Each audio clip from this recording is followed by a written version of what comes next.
સાબરકાંઠાના હિંમતનગરમાં આજે દિવાળી જેવો માહોલ જોવા મળી રહ્યો છે। છેલ્લા 108 દિવસથી પોતાની જમીન બચાવવા માટે લડી રહેલા ખેડૂતોની આખરે જીત થઈ છે। હિંમતનગર અર્બન ડેવલપમેન્ટ ઓથોરિટી એટલે કે હુડાના નોટિફિકેશન સામે રાજ્ય સરકાર હવે આખરે ઝૂકી છે।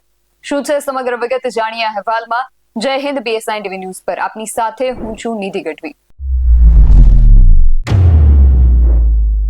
અબીલ ગુલાલના રંગ અને આતિશબાજીથી હિંમતનગર ગુંજી ઉઠ્યું અને આ દ્રશ્યો 11 ગામના ખેડૂતોના વિજયના છે, જેમણે છેલ્લા 108 દિવસથી તડકો, ટાઢ અને વરસાદ વેઠીને પણ પોતાની જમીન બચાવવા માટેની જે લડત હતી એ સતત આપી હતી। હુડાના નોટિફિકેશનના કારણે ખેડૂતોમાં ભારે ફાળ પડી હતી, કારણ કે આ નોટિફિકેશનના અમલથી ખેડૂતો પોતાની હરિયાળી જમીન ગુમાવીને જમીન વિહોણા બને તેવી સ્થિતિ સર્જાઈ હતી। ખેડૂતોએ મક્કમ નિર્ધાર કર્યો હતો કે જ્યાં સુધી આ જે કાળો કાયદો છે એને પાછો ખેંચવામાં નહીં આવે ત્યાં સુધી તે જમશે નહીં। આ આંદોલનની તાકાત એટલી હતી કે ખેડૂતોએ પોતાની દિવાળી પણ સુધારી ન હતી ને કાળી દિવાળી મનાવી દિવાળીના દિવસોમાં પણ વિરોધ નોંધાવ્યો હતો। આખરે આ લાંબા સંઘર્ષનો જે અંત છે એ સુખદ રીતે આવી ગયો છે ને હિંમતનગરમાં આજે હવે સાચી દિવાળી જેવો માહોલ જોવા મળી રહ્યો છે। સરકારે આ નિર્ણય અંગે જે જાહેરાત કરી હતી, આ જાહેરાત કરતા તેમણે શું કહ્યું એ પણ સાંભળીએ અને ત્યારબાદ સાંભળીએ હિંમતનગરના ખેડૂતો અને હુડા સંકલન સમિતિના સભ્યો આ વિષયને લઈને શું કહી રહ્યા છે। સાબરકાંઠાના હિંમતનગર અર્બન ડેવલપમેન્ટ ઓથોરિટી હુડાને લઈને 11 ગામના ગ્રામજનો અને ભારતીય જનતા પાર્ટીના આગેવાનો આ સૌ અગ્રણીઓ દ્વારા છેલ્લા અનેક દિવસોથી રાજ્ય સરકારના વિભાગો અને સરકાર જોડે અલગ અલગ વિષયોને લઈને એમના ખાસ કરીને જે વિષયો હતા તે મૂકવામાં આવ્યા છે। આજે સવારે માનનીય મુખ્યમંત્રીશ્રીની સૂચનાથી 4 મંત્રીશ્રીઓની કમિટી આદરણીય ઋષિકેશભાઈ પટેલ, અર્જુનભાઈ મોડવડિયા, પ્રદ્યુમનભાઈ વાજા, જીતુભાઈ વાઘાણી અને નરેશભાઈ પટેલ આજે કોઈ કારણોસર હાજર નહીં રહી શક્યા। આ તમામ મંત્રીશ્રીઓ સાથે મળીને અમારા સાબરકાંઠા જિલ્લા ભારતીય જનતા પાર્ટીના આગેવાનો, ચૂંટાયેલા પ્રતિનિધિઓ અને આ 11 ગામના આગેવાનો સાથે એક બેઠક રાખવાનો નિર્ણય લેવામાં આવ્યો હતો।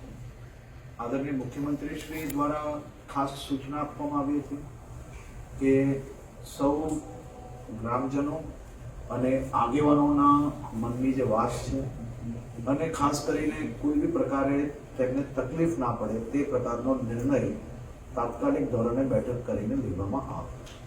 આજે હિંમતનગરના અને સાબરકાંઠાના સૌ આગેવાનો સાથે મળીને અમે 4 મંત્રીશ્રીએ મુખ્યમંત્રી શ્રી જોડે વિચાર અને વિમર્શ કર્યા બાદ હુડાનો નિર્ણય હાલ પૂરતો સંપૂર્ણ રીતે સ્થગિત કરવામાં આવે છે। અગાઉ પણ તત્કાલીન મુખ્યમંત્રી આનંદીબેનના સમય વિરોધ કર્યો હતો, એ વખતે પણ સ્થગિત કર્યો, અત્યારે ફરીથી સ્થગિત કર્યું, 2 વર્ષ પછી ફરીથી આવશે, ફરીથી વિરોધ આવશે, તો એમાં કઈ કાયમી નિરાકરણ?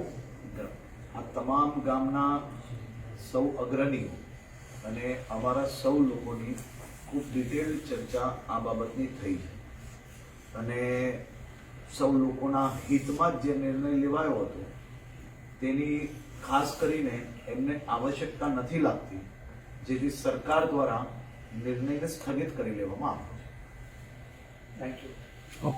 આજ રોજ હુડા સંકલન સમિતિની રાજ્ય સરકારના મંત્રીશ્રીઓ સાથે અને રાજ્યના નાયબ મુખ્યમંત્રી શ્રી હર્ષભાઈ સંઘવી સાથે મુલાકાત થઈ અને એક ખૂબ સારો નિર્ણય અમારા 11 ગામની જે માગણી હતી એ માગણી મુજબનો નિર્ણય રાજ્ય સરકાર દ્વારા લેવામાં આવ્યો છે। ત્યારે આ તબક્કે રાજ્ય સરકારનો અમે ખૂબ ખૂબ આભાર માનીએ છીએ। 108 દિવસની જે અમારી લડાઈ હતી, અભૂતપૂર્વ લડાઈ અમારા 11 ગામના ખેડૂતો લડ્યા છે, એનું પરિણામ આજે ચોક્કસથી અમને મળ્યું છે, એનો ખૂબ આનંદ છે અને આજનો દિવસ અમારા માટે જે અમે દિવાળી બાકી મૂકી હતી, આજે અમારા 11 ગામની દિવાળી ઉજવાઈ રહી હોય એવો અમને આનંદ છે।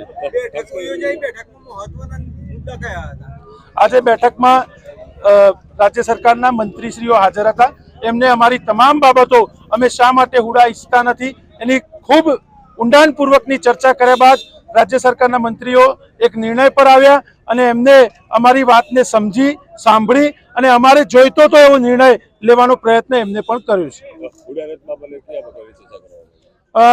હુડા સ્થગિત કરવામાં આવ્યું છે. અમારી માગણી રદ કરવાની હતી.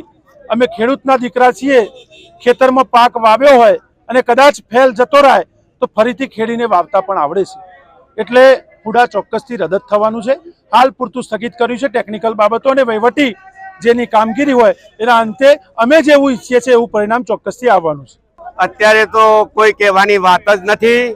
અમારો છોકરોએ દિવાળી કરી નથી, અમારા બૈરોએ સારું રોધ્યું નથી. અમે આજ સુધી 110 દિવસ સુધી હરખું ખાધું પણ નથી. પણ આજનો દિવસ અમારા માટે એવો આજ દિવાળી બની ગઈ છે કે જાણે અમારે દિવાળી નથી કરી પણ આજ દિવાળીનો મહોત્સવ થઈ ગયો છે. 11 ગામના ખેડૂતો અત્યારે અમે દિવાળીનો મહોત્સવ ઉજવી રહ્યા છીએ. તે બદલ કર્મચારીઓ ગણો કે ગમે તે ગણો, અરે સાહેબ કોઈ ખુશીનો પાર નથી યાર. આજે અમારા જીવનમાં આવી ખુશી અમે કોઈ દાડો જોઈ જ નથી. પણ એટલું ચોક્કસ છે કે અમે 11 ગામને જે ધાર્યું છે એ પ્રમાણે અમે આ પરિણામ લાયા છીએ. હજુ પણ 11 ગામ અમે એકત્ર રહેવાના છીએ. એમાંથી અમે છૂટા પડવાના નથી. એટલે દરેકે કોઈ પણ રાજકીય પક્ષોએ સાંભળવાની જરૂર છે કે અમારા 11 ગામને અવગણીને ચાલવું નહીં. કારણ કે અમે બહુ થાકેલા હતા. પણ આજે અમારો પણ જે અવાજ વાપર્યો છે સરકારે, એ સરકારને પણ અમે આજે ખૂબ ખૂબ આભાર માનીએ છીએ. આજે અમારા માટે એક બહુ આનંદની ઘડી છે. અમે 108 દિવસથી સતત એક પણ દિવસ હુડા માટે ભેગા ના થયા હોય એવું બન્યું નથી. પણ આજે સવારમાં કેબિનેટની મિટિંગમાં જે નિર્ણય લેવામાં આવ્યો અને ત્યાર પછી અમને હર્ષભાઈ સંઘવીની ઓફિસમાં બોલાયા તો ઋષિકેશભાઈ પટેલ, અર્જુનભાઈ મોઢવાડિયા, પ્રદ્યુમનસિંહ વાજા આ બધા સાથે અમારી સંકલન સમિતિની બેઠક થઈ અને અમને તો સ્પષ્ટ કહેવામાં આવ્યું છે કે તમારો હુડા અમે 48 કલાકમાં સ્થગિતનો ઓર્ડર આપી દઈએ છીએ અને આગળ પણ તમારી માગણી મુજબ જે કંઈ હશે અમે વિચાર કરીશું. આ અમારી આ સંગઠન શક્તિનો મોટો વિજય છે અને અમારા 11 ગામના ખેડૂતો ભાઈઓ બહેનો માતાઓએ જે પણ પ્રોગ્રામ અમે આપ્યો છે એ પ્રોગ્રામમાં અમને સહકાર આપ્યો છે.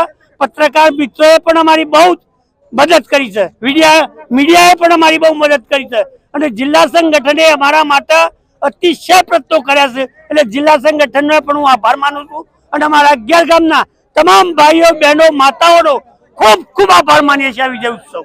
જય જવાન જય કિસાન. આ વિજય પાછળ ગાંધીનગરમાં ચાલેલી એક લાંબી મથામણ જવાબદાર છે. ખેડૂત સંકલન સમિતિના સભ્યો અને સરકાર વચ્ચે મડાગાંઠ સર્જાઈ હતી કે જેને ઉકેલવા માટે ગૃહ રાજ્યમંત્રી હર્ષ સંઘવી અને રાજ્ય સરકારના જે અન્ય મંત્રીઓ છે એમને બેઠક બોલાવી પડી હતી. આ બેઠકમાં ખેડૂતોએ પોતાની પાયાની રજૂઆતો કરી અને સમજાવ્યું કે કઈ રીતે હુડાનું નોટિફિકેશન તેમના અસ્તિત્વ માટે જોખમરૂપ છે. સરકાર દ્વારા ખેડૂતોની લાગણીઓ અને માંગણીઓને ધ્યાનમાં રાખીને તત્કાલ અસરથી આ નોટિફિકેશનને સ્થગિત કરવાનો ઐતિહાસિક નિર્ણય લેવામાં આવ્યો છે. અને એટલું જ નહીં, મંત્રીઓ દ્વારા ખેડૂતોને બાંહેધરી પણ આપવામાં આવી છે કે આગામી દિવસોમાં આ કાયદાકીય પ્રક્રિયા પૂર્ણ કરી આ જે નોટિફિકેશન છે એને સંપૂર્ણપણે રદ કરવામાં આવશે. સરકારના આ સકારાત્મક વલણ બાદ હુડા સંકલન સમિતિએ સરકારનો આભાર પણ માન્યો છે અને હિંમતનગરના 11 ગામોમાં ફરી એકવાર ખુશીની લહેર વ્યાપી ગઈ છે. લગભગ છેલ્લા 3 મહિનાથી ચાલતું આ આંદોલન ગુજરાતના ખેડૂતોની એકતાનું પ્રતીક બની ગયું છે. 108 દિવસના લાંબા સંઘર્ષ બાદ હિંમતનગરના ખેડૂતો હવે ચેનથી ઊંઘી શકશે, કારણ કે તેમની જે માલિકીની જમીન હતી એ હવે સુરક્ષિત છે.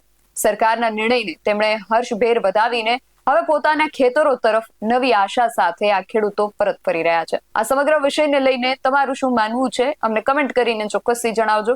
આવા જ વધુ અહેવાલો સાથે મળતા રહીશું. તમે મારી YouTube ચેનલને સબસ્ક્રાઇબ કરવાનું અને અમને Facebook અને Instagram પર ફોલો કરવાનું ભૂલશો નહીં. બાકી નવી અપડેટ્સ માટે આપ જોતા રહો BSI TV ન્યૂઝ. નમસ્કાર.